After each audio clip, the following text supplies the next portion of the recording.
Bonjour, vidéo lelo eza mpona bato nyonso na mokili wi, mais surtout mpona balingalaphone. Yango mpe raison mpona nini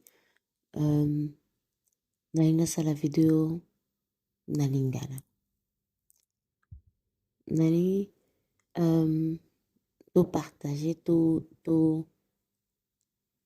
tokabola bamakanisi na niveau ya ndenge tokoyisaka bana. Eza dirige mpona bapapa, mpona bamama, mpona bayaya baleki ya bambali ya basi, biso nyonso. Yana eloko moko oyo evandisa molimo nanga bien te. Likambo ya oyo toninga toloba souvent et toza mpe na raison eza mpe malamu na ndenge tolobaka ke il faut tobatela bana na biso ya basi. Bana biso ya basi mpo ya nini? Parce que de un bango nde babota banation, bango nde baeduka bango, mais wana eza sujet mosusu, mais juste mpona expliquer. Alors toyebi que en plus bana basi baza très fragile na niveau nyonso, pourtant bazala mpe très très makasi, mais ndenge toloba tobatela bango, totoyaka bango, totiaka bango balimite ya mwa ebele ke oyo kosala te, kozonga ata te, kosola na bato oyo te, certains camarades kozala na bango te, boye. Très bien. Mais kota bana mibali bien aussi toteya bango mpe bacamarade oyo fo bazala na bango kotanga classe koavance boye. Mais oyo sikoyo esengeli bandeko na bango ya basi. Alors mateya envers mwana mobali mpona mwana ndeko na ye mwasi kozalaka boye na ye, kosalaka boye te. Parce que biso tozala souvent mwana mwasi azwi zemi, miske mwana mobali oyo moto azemisi ye tort na ye eza wapi? Mwana mwasi aza mobulu nini moto ekomisi ye bongo? Ya solo akozala na raison te ya kosala yango, eza bien te 100%. Ok, on est d'accord. Mais na place que to pointe, alors to lobela ye kaka kasali mabe, place nini tozo aider pour a changer, pour lobi au moins toko loba ke ok awa lelo azosala bien. Parce que pour nous critiquer, on est très vite. Mais est-ce que tu comprends un peu pour Anine Yazabongo? Nabetali solo. Ya quand? Maintenant, la 46 koyo, moi, 10 jours. Nabetene balobala, plus ou moins 10 jours. Nazaki na balabala. Na kata car. Namoni tonton parce que a mukolo nangape. Moi na liboso akoza ata mosusu na 22, imo akoza deja na 45, ya âge boy. Nga azaki na mwana nga mwasi na kati ya voiture. Ena mwana yazoleka na velo na ye, aobenga mwasi mo boy. Mwa mwasi yango azaki pe mwa fula. E namoni fi yango a tourné, mwa mwasi yango abaluki atali ye. Anakanisi bayebani. Mais na moment oyo abaluki amoni ye elongi na ye elakisi keto te nayebi yo te. Olingi nini obengi nga nakosalisa yo na eloko nini, question na yo eza nini, motuna na nini. Alors jeune fille apusani pe po ayoka motuna. Namoni sikoyo na bageste na conversation ke ezalaki motuna te ya eloko, me ezalaki nde mpona kotiela mwana wana litoi. Sikoyo naotala pe mwana ngo nabi mais est-ce que ça moi mokie to non? On a poussé les sous bien quand on a kata ya car na bouger te ya mais elongi car moi concentration na bendi miso. Et Nathalie bien na moni que non et ça vraiment moi mokie. Alors na bani obele là nga na kata voiture. Makamino sa ponyo sa vicha.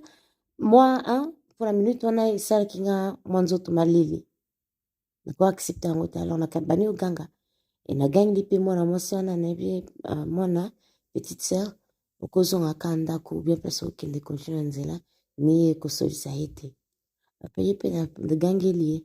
Alors atraverse nzela elinga ya epa na nga akatisi nzela elinga ya epa na nga mpo bango bazalaki na ngambu mosusu aye epa na nga mpo abanda mwa lisolo nayebisi te kososanga lisusu te mpo makambo oyo tosala vraiment esalinga nzoto maleli mpe esalinga mpasi na motema parce que tozala très facile akoloba bana biso ya basi baobeba ta nde baozala me ezaka bana wana bamibali oyo baotya baminoko wana bango nde baobebisa bana biso wana en plus naoganga alors ye mo acomprendre abangi mpo naoganga vraiment nayokalanga soni te na baplace ya boy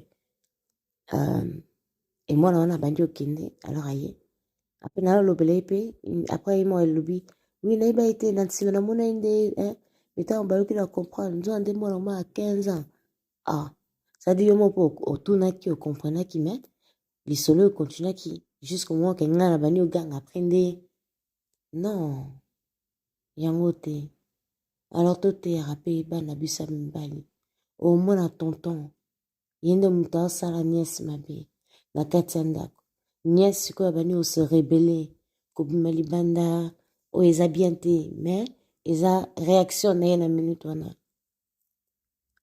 pa kobima libanda mpo asala mabe mais juste mpo azala na place wana te toloba na nini oyo mwana nasalaki ndumba mpo aza libanda me motu moko te wakoti ata litoyi toyokana ntango mosusu eloko moko ezoderange nde na kati ya ndako ederange mwana oyo nde eloko moko etungisa ye toyeba ndeni koyede e après aussi lisusu oyo mona ebimi eyebani me babombi yango mpo nini soni ya famille parceque tobombi lokumu ya famille me vi nyonso nation nyonso oyo efa bima epa mwa mwasi oyo torejete yango tomoni ntina nango te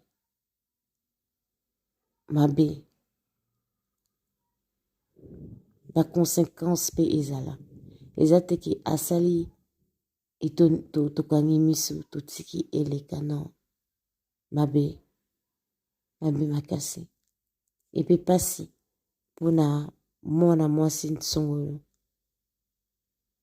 en plus esalama na baage tu ntina bana mibali ya mike bayebi na bango oyo baosala te me mpo bamoni baoreproduire bango mpe baomeka kosala nde bamonaki baosala yango epa nani lisusu epa ya mwana mwasi mabe tobatela bana basi na biso me surtout oyo eleki nyonso tobenda nde bagarson na biso matoyi bayeba valeur ya mwana mwasi bayeba valeur ya motema ya mwana mwasi makanisi ya mwana mwasi mental ya mwana mwasi na nzoto ya mwana mwasi ebanda wana poso bana mibali mpe baolakisa biso ke non ngai nazorespecte yo aba mwana mwasi wana mpe alinga osala bozoba te mpo aoyeba ke ezomema ye nulle part mpo moto yango kutu esali ni chaud ni froid alors tobenda mpe bango matoyi biso nyonso awa eza nde nalobi kokabola lisolo oyo eza façon ngai namoni yango motu na motu ana façon ana ndenge ya omonela makambo yana ngai aloba mpe oyo aza na eloko aolobela mwa réponse mwa commentaire kohésite te tia na kati balisolo ebetamaka awa toujours anonyme sans kombo sans ezanga kombo ezanga identité alors